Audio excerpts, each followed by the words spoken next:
Assalamualaikum warahmatullahi wabarakatuh. Di video kali ini kita akan belajar mata pelajaran simulasi dan komunikasi digital. Mata pelajaran simulasi dan komunikasi digital ini di bab yang pertama, yaitu bab konsep dasar mata pelajaran simulasi dan komunikasi digital. Materi ini biasanya diajarkan pada SMK atau Sekolah Menengah Kejuruan kelas 10 di semester 1. Ya, di bab ini kita akan belajar konsepnya dulu ya. Bagaimana akan konsep mata pelajaran simulasi dan komunikasi digital itu ada ya. Yang dimana sebelumnya di kurikulum sebelumnya itu ada mata pelajaran yang namanya simulasi digital. Nah, sekarang di kurikulum yang baru ya, itu simulasi digital diganti dengan simulasi dan komunikasi digital. Tentunya pasti ada perbedaan antara simulasi digital dan simulasi dan komunikasi digital itu sendiri. Ya, kita lanjut. Nah, di mata pelajaran simulasi dan komunikasi digital ini, pertama-tama kita akan belajar tentang konsep dasarnya. Konsep dasar dari mata pelajaran ini itu yang pertama kita belajar tentang konsepnya dulu ya, yang seperti saya katakan ini konsep dasarnya. Terus yang kedua, mengatasi masalah. Di mata pelajaran ini kita akan belajar tentang kenapa kita harus mengatasi masalah, terutama dalam hal siswa SMK atau siswa menengah kejuruan itu harus mampu sebagai pemecah masalah atau pemecah solusi ya, memecah solusi. Terus yang ketiga yaitu mengkomunikasikan gagasan. Jadi selain bisa mengatasi masalah, juga harus bisa mengkomunikasikan gagasan itu sendiri. Jadi dengan masalah yang dihadapi dan memunculkan suatu solusi, kita bisa mengkomunikasikan gagasan itu, gagasan atau ide. Jadi buat apa kita bisa mengatasi masalah tetapi tidak bisa mengkomunikasikan gagasan dengan baik ya, itu. Terus yang selanjutnya yaitu kemampuan berkomunikasi dan perangkatnya. Makanya di pelajaran ini simulasi dan komunikasi digital, kita lihat ada kata digital, komunikasi digital. Jadi hubungannya dengan pelajaran ini yaitu kita bisa berkomunikasi dan perangkatnya itu digital, yaitu media digital. Jadi kita berkomunikasi melalui media digitalisasi itu. Terus selanjutnya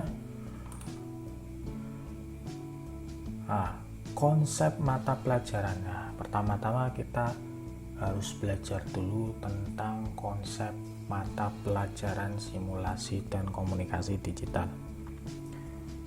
Jadi pertama kali ada mata pelajaran ini ya, simulasi dan komunikasi digital ini. Jadi latar belakangnya itu, jadi melihat dari pada dasarnya sekolah menengah kejuruan bertujuan membekali siswanya dengan keterampilan kejuruan untuk mengatasi masalah. Ya, dengan demikian sejak awal siswa SMK harus mendudukkan dirinya sebagai bagian dari solusi, bukan bagian dari masalah. Jadi siswa SMK itu harus mendudukkan dirinya sebagai bagian solusi, sebagai pemecah atau pemecah kebuntuan. Misalkan ada masalah atau bisa pemecah masalah dalam mengatasi masalah, tentunya harus punya solusi. Nah, itu. Terus dengan melihat dari keterbatasan kita sebagai manusia terutama, itu juga bisa menjadi akar permasalahannya. Jadi dengan melihat keterbatasan pada diri manusia itu sendiri, ya, kita harus tahu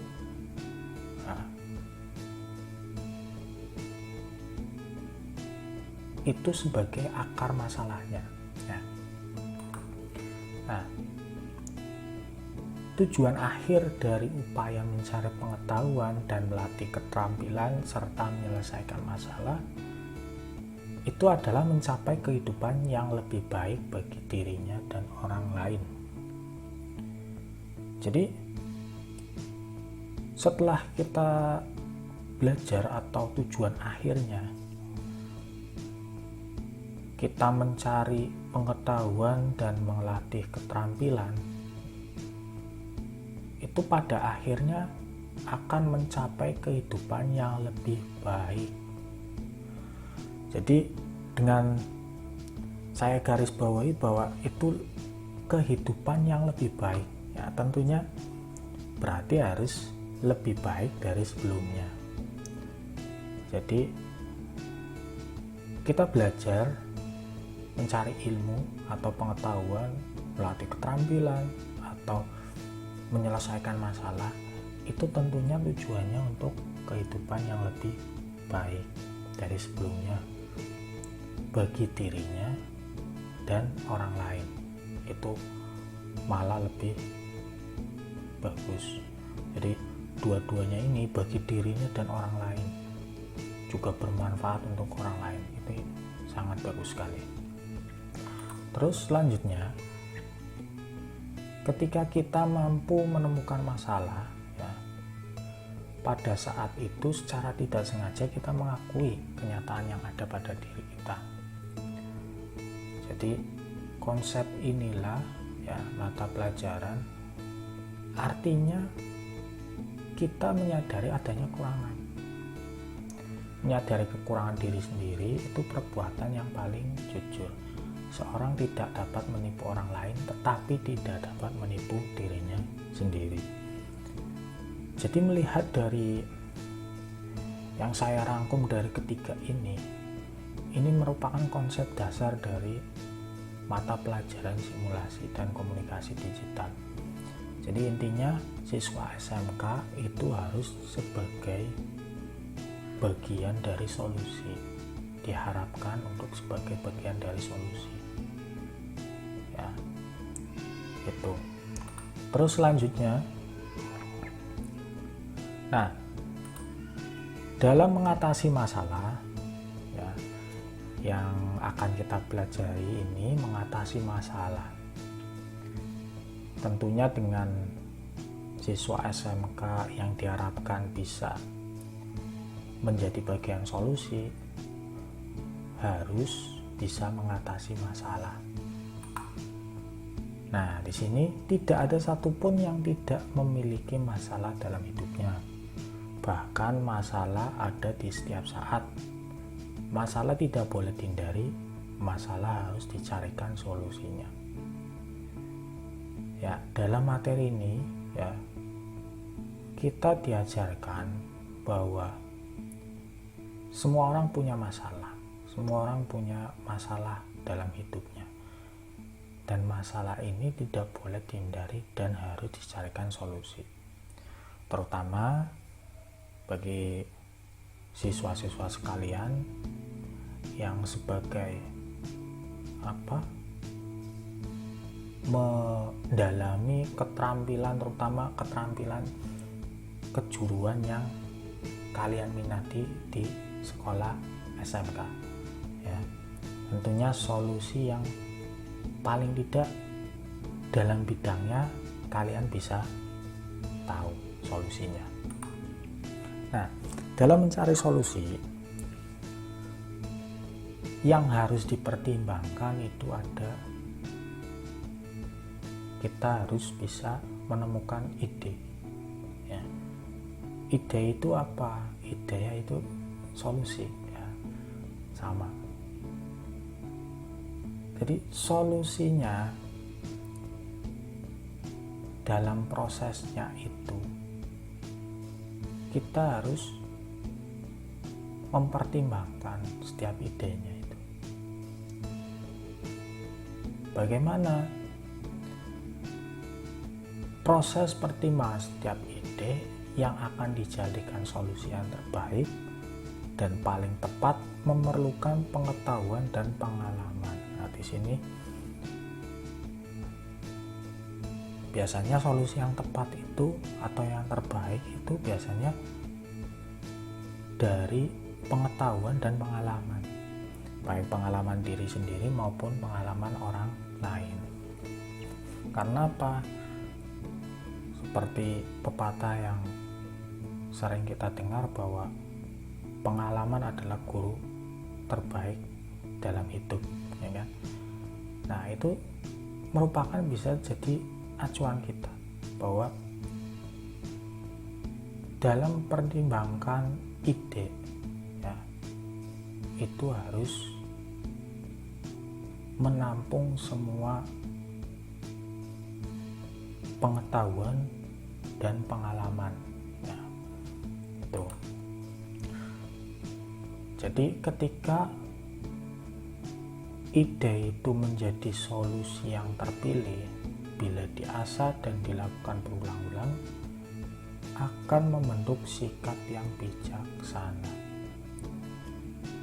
Maksudnya di sini, ketika kita punya ide untuk mendapatkan solusi,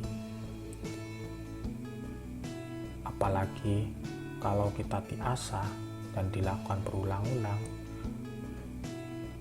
otomatis pertimbangan itu akan lebih mendetail, baik dari manfaat dan akibat buruk sebelum mengambil keputusan. Tuh. Nah, selanjutnya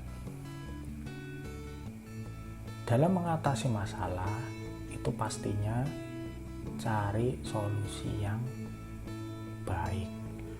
Nah, solusi yang baik itu apa? Solusi yang baik itu adalah ide kreatif yang pertama itu ada.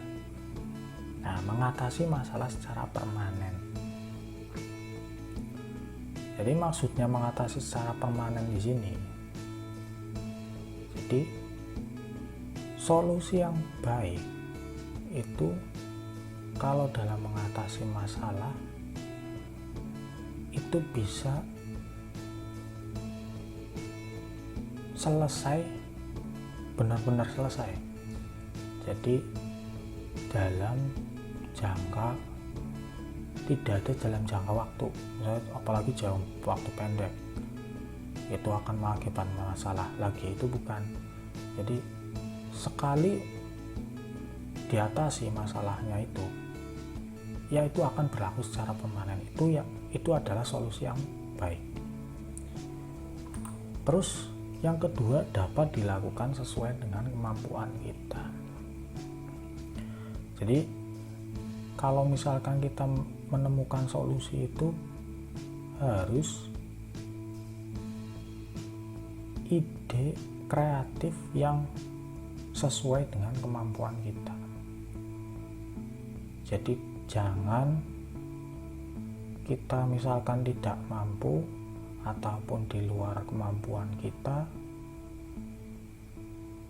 untuk mengatasi masalah. Tentunya pasti itu bukan solusi yang baik. Walaupun misalkan masalah itu bisa diatasi, tetapi solusi yang baik itu yang dapat dilakukan sesuai dengan kemampuan kita. Terus yang ketiga yaitu bermanfaat bagi banyak orang. Jadi semakin bermanfaat bagi banyak orang, itu solusinya dikatakan yang baik. Jadi kalau manfaat untuk orang itu sedikit, manfaat untuk orang itu hanya untuk 1-2 orang, ya tentunya itu bukan solusi yang baik, karena solusi yang baik itu harus bermanfaat bagi banyak orang ya. Semakin orang itu punya manfaat bagi orang, semakin itu solusi bisa dikatakan baik. Terus yang keempat, tidak bertentangan dengan hukum kesantunan dan norma yang berlaku. Jadi kalau misalkan kalian punya solusi atau ide kreatif, tetapi dengan cara yang melanggar hukum, nah itu bukan solusi yang baik. Melanggar kesantunan, melanggar norma, nah itu bukan solusi yang baik, karena yang namanya solusi yang baik tidak bertentangan dengan hukum ya. Itu. Terus yang kelima, itu mampu menginspirasi orang lain. Jadi solusi yang baik itu dapat menginspirasi orang lain. Orang lain itu bisa melihat kita, wah ini patut untuk dicontoh. Nah itu solusi yang baik. Jadi kita bisa solusi itu bisa bermanfaat ya, bermanfaat bagi orang lain. Nah jadi gini, dalam kemampuan mengenali dan merumuskan masalah sudah menjadi modal awal menemukan ide dan solusi. Jadi kalau kalian sudah kenal dan bisa merumuskan masalah, itu sudah menjadi modal ya. Misal contohnya, kalian siswa SMK punya habis lulusan, tentunya tujuannya ke arah dunia kerja misalkan. Bagus masuk ke dunia kerja, tetapi alangkah lebih bagus itu bisa membuka lapangan pekerjaan ya, yaitu dengan membuka lapangan pekerjaan yang memang dikenali, nah, terutama yang diminati. Biasanya kalau misalkan kemampuannya sudah mengenali, sudah bisa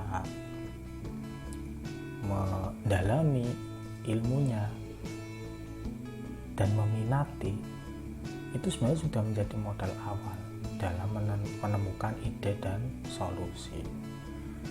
Itu. Terus selanjutnya, nah, jadi dalam mengkomunikasikan gagasan ini, gagasan yang ditemukan oleh seseorang itu dapat dikomunikasikan kepada orang lain dengan berbagai tujuan. Kemampuan mengkomunikasikan gagasan kepada orang lain harus dilatih. Jadi misalkan kalian punya ide, tetapi harus disampaikan gagasan itu ke orang lain, maka cara berkomunikasinya juga harus dilatih, karena komunikasi inilah bisa menjadi masalah kalau misalkan tidak bisa dikomunikasikan dengan baik. Karena misalkan gagasannya benar, tapi kalau cara mengkomunikasikannya salah, itu akan orang lain yang dikomunikasikan itu bisa saja berbeda tanggapannya. Ya, jadi itu. Ya, terus gagasan apapun dapat dikomunikasikan dalam mata pelajaran simulasi dan komunikasi digital. Jadi di mata pelajaran ini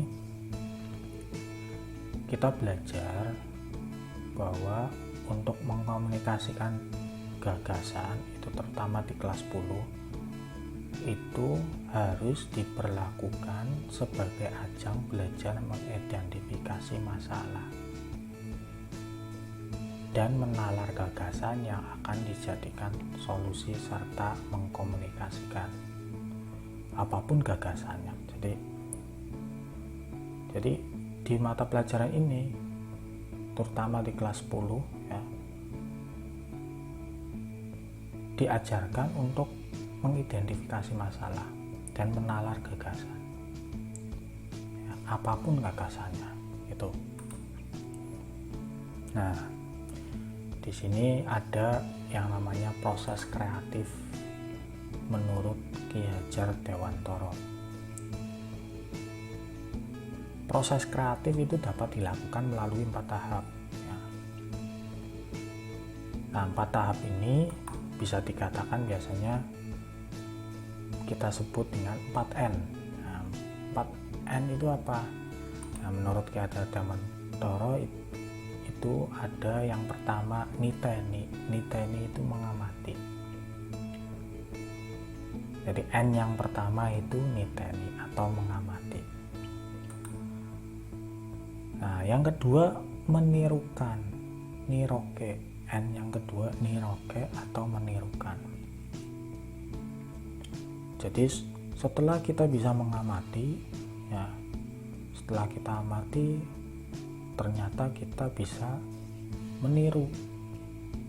Contoh, ketika kita menemukan sebuah resep masakan ya, resep masakan itu biasanya kita amati dulu bahan-bahannya untuk membuat sebuah kue. Misalkan kita harus melihat bahan-bahannya dulu. Ketika sudah melihat bahan-bahannya,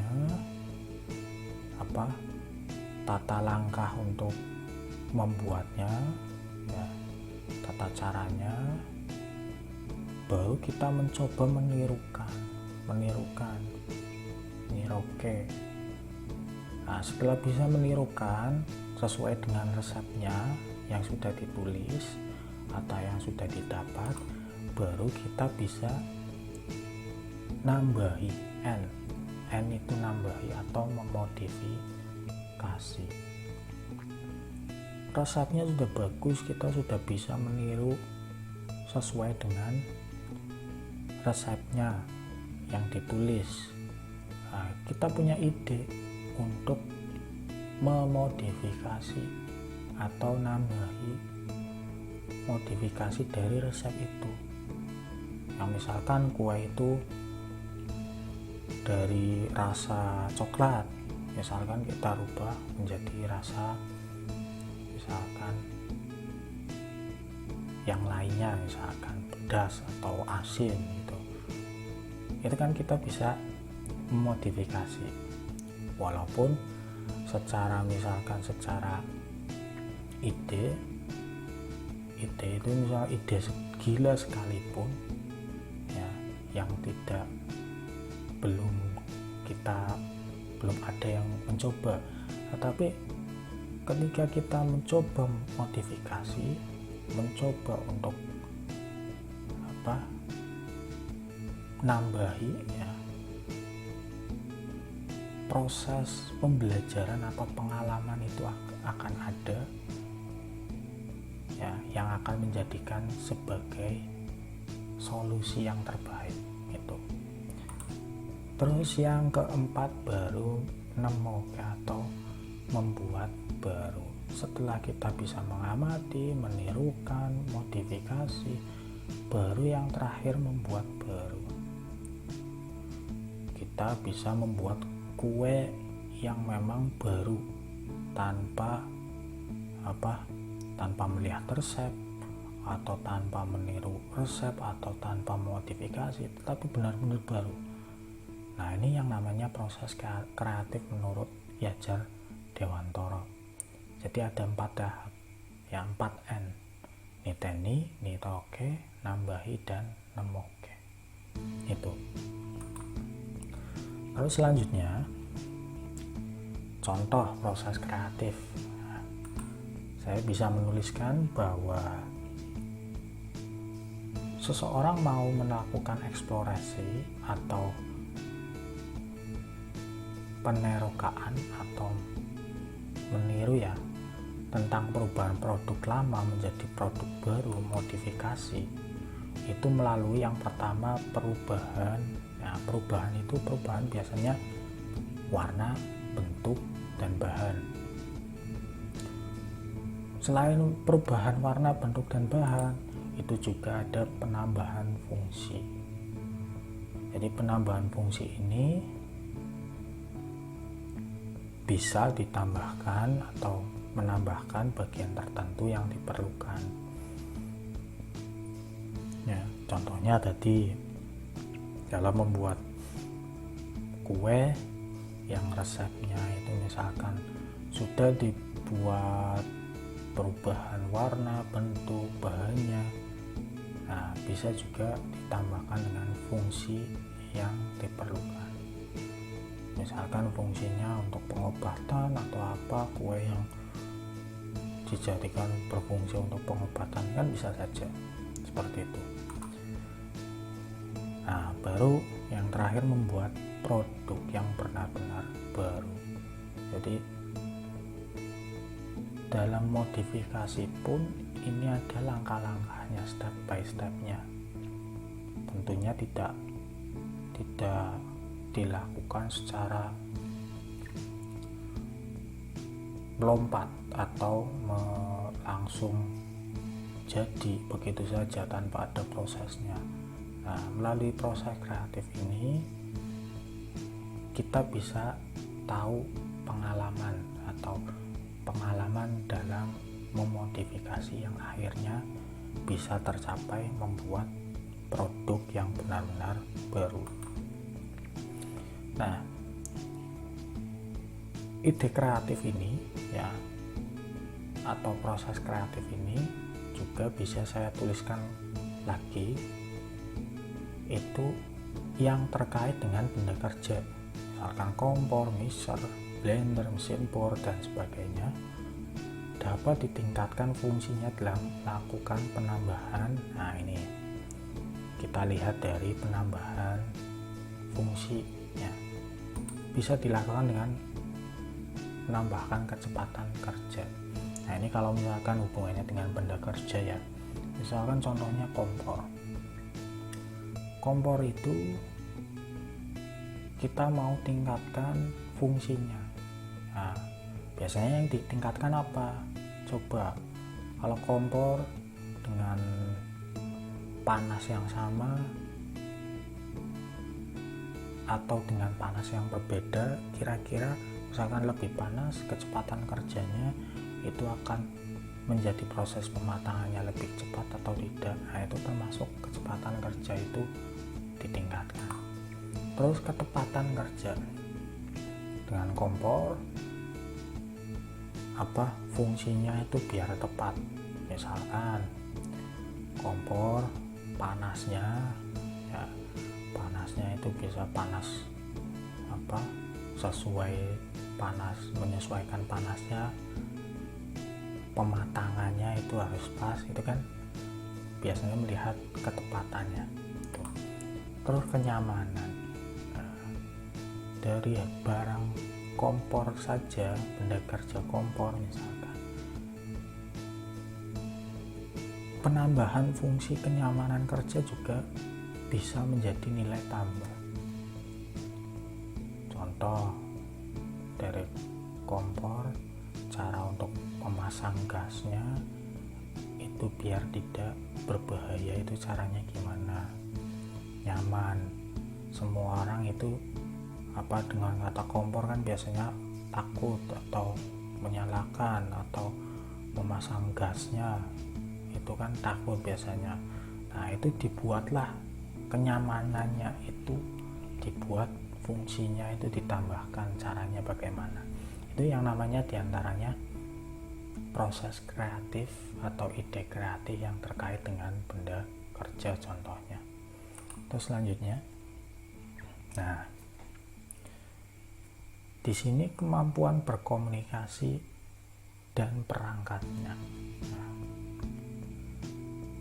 Nah, kemampuan berkomunikasi dan perangkatnya yang terakhir ini dengan warna yang berbeda, berkomunikasi.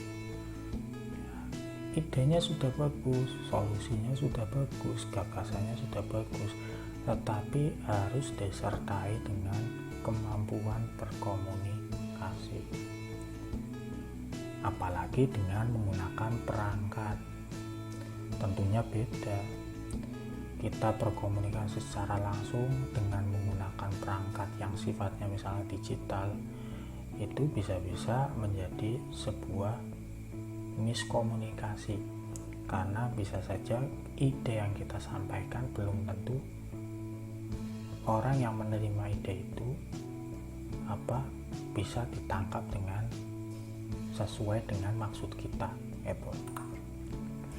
Jadi pada dasarnya kemampuan berkomunikasi merupakan kebutuhan setiap orang. Jadi kemampuan mengkomunikasikan menjadi bagian dari kompetensi teknis bekerja. Tentunya siswa SMK itu harus dibekali dengan kemampuan berkomunikasi. Misal kalian nanti akan masuk ke dunia kerja, tentunya di dunia kerja cara berkomunikasi itu sangat penting, karena dalam dunia kerja itu ketika komunikasi itu tidak berjalan dengan baik, itu bisa menjadi sebuah masalah. Nah, hakikat berkomunikasi adalah menyampaikan gagasan atau konsep kepada pihak lain. Komunikasi yang baik adalah bila informasi yang disampaikan diterima sama isi dan maknanya oleh pihak lain. Jadi terdapat berbagai cara berkomunikasi untuk mencapai komunikasi yang baik. Jadi komunikasi ini penting ya. Jadi hakikatnya itu, intinya itu bisa tersampaikan dengan baik. Jadi kalau maksud kita itu sampai, nah itu berarti komunikasi itu baik gitu. Nah, di sini kita belajar tentang perangkat digital. Nah, cara komunikasinya. Nah, komunikasi melalui perangkat digital itu memungkinkan yang pertama itu seorang mencari alternatif solusi atas permasalahan yang dihadapinya. Jadi seseorang itu mencari alternatif solusi. Yang kedua, seorang mencari mitra kolaborasi untuk memodifikasi atau membuat produk baru atau layanan kerja baru. Yang ketiga, seorang mengkomunikasikan hasil kerja berupa produk atau layanan kerja kepada orang lain atau bahkan melakukan transaksi. Nah, apalagi dengan zaman seperti ini maksudnya perangkat digital apalagi dalam hal komunikasi itu sangat penting, terutama dalam dunia kerja ya, atau dunia misalkan perbankan ya, atau dunia misalkan kalian ingin menjual produk. Nah, tentunya ketika kita menjual produk, kita harus menulis iklannya dengan baik ya, sehingga sehingga komunikasi antara pembeli dengan penjual itu bisa sampai, tentunya dengan transaksi ya, negosiasi atau mencari mitra kolaborasi, bisa saja misalkan dalam kalian masuk ke dunia bisnis itu pengen cari mitra kolaborasi atau teman untuk kolaborasi dalam hal memodifikasi, itu kan bisa saja. Jadi kita bisa memungkinkan memakai perangkat digital itu. Nah, kesimpulannya dari video kali ini ya, yang pertama, kemampuan mengkomunikasikan gagasan sama pentingnya dengan kemampuan menemukan gagasan. Jadi itu yang pertama ya. Jadi kalian punya ide, kalian punya gagasan, kalian punya solusi, dan harus juga bisa mengkomunikasikan. Jadi sama-sama penting. Nah, itu keduanya sangat-sangat penting. Kalau kalian bisa mengkomunikasikan tetapi ternyata tidak punya gagasan, ya sama saja. Begitu juga sebaliknya, seperti itu. Terus yang kedua, nah ini mata pelajaran simulasi dan komunikasi digital adalah alat, bukan tujuan. Jadi maksudnya di pelajaran ini ya, pelajaran simulasi dan komunikasi digital itu alat ya, terutama dalam hal perangkat digital, jadi bukan tujuannya. Terus yang ketiga, nah, dalam mata pelajaran ini berlaku rumus 1 plus 2 atau 1 ditambah 2 ditambah 3 itu tidak sama dengan 6 ya. Karena apa? Karena pelajaran ini ya itu bukan bukan bisa dihitung secara matematika gitu loh ya. Jadi tentunya sebuah ide ya itu bisa saja ide gila, bisa saja yang mana belum pernah ditemukan misalkan. Nah, ide itu harus sinkron dengan cara mengkomunikasikan. Jadi intinya di pelajaran ini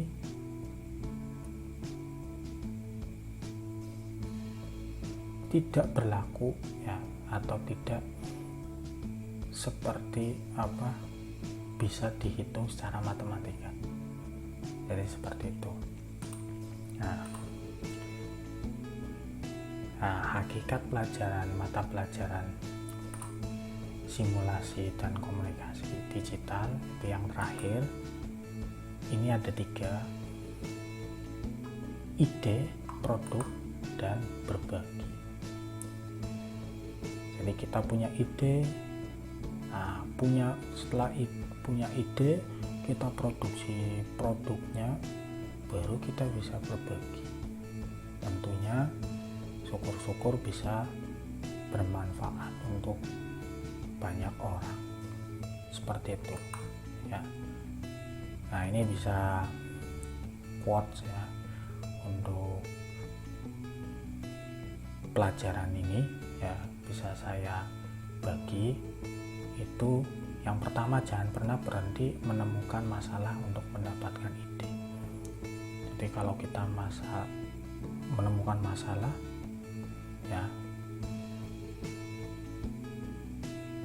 itu jangan kita berhenti. Jadi tapi beda kalau mencari masalah tetapi menemukan masalah, jangan berhenti. Jadi masalah bukan berarti permasalahan yang ini ya, tapi hubungannya dengan, terutama hubungannya dengan membuat ide ya. Untuk membuat ide yang terutama kalian sebagai siswa kelas 10 SMK tentunya harus terus menerus mengasah ide. Tentunya ide itu akan menjadikan suatu bekal untuk kalian nanti di dunia kerja atau membuka lapangan kerja. Terus yang kedua, jangan pernah berhenti bernalar untuk merumuskan ide menjadi gagasan. Ya, kalau kalian bisa bernalar, ya, itu akan lebih bagus, karena ide itu ketika muncul harus dinalar atau dirumuskan, ya, menjadi sebuah gagasan. Terus yang ketiga, jangan pernah berhenti bernalar mengemas gagasan menjadi konsep. Nah, ide keluar jadi gagasan. Nah, gagasan itu dikemas secara baik lalu jadi konsep. Jadi mengkomunikasikan konsep dengan integritas yang tinggi, massal dan mendunia. Ya, tentunya dengan 3 ini, ya, hakikat ini, ide, produk, dan berbagi, kalian tentunya insya Allah kalau kalian bisa mengkonsep dengan baik, tentunya kalian bisa menghadapi dalam dunia kerja, ya, bagi siswa SMK, ya, atau membuka lapangan kerja, itu bisa menjadi bekal kalian, ya. Ya, itu saja dari saya untuk materi di bab ini, ya. Terima kasih sudah menonton, ya. Tentunya bisa kalian like, share, and subscribe untuk